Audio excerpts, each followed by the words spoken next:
Samuel Langley, ये एक व्यक्ति थे जिनको 1900 में या उससे पहले $50,000 दिए गए थे। तब के कितने? $50,000। क्यों? एक प्लेन बनाने के लिए। उनके पास पूरी टीम थी। न्यूयॉर्क टाइम्स उनके हर एक स्टेप को कवर कर रही थी न्यूज़पेपर, और वो प्लेन नहीं बना पाए। क्यों? क्योंकि उनको व्हाट और हाउ क्लियर था, प्रसिद्धि चाहिए थी, नाम चाहिए था, लेकिन उनका भाई क्लियर नहीं था।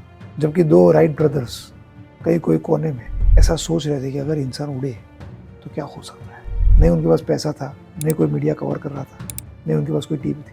उन्होंने फ्लाइंग मशीन बनाया। क्यों? कि इंसान अगर उड़े तो दुनिया में क्रांति आ सकती है। चलो वो ट्राई करते हैं। दोनों काम एक ही कर रहे थे, दोनों का भाई अलग था। एक सक्सेसफुल हो गए और एक का नामो निशान नहीं है। राइट ब्रदर्स का नाम कितने लोगों ने सुना है?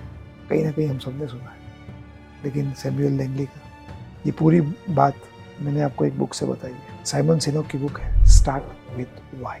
कोई भी काम करो वाई से करो। Start with Y.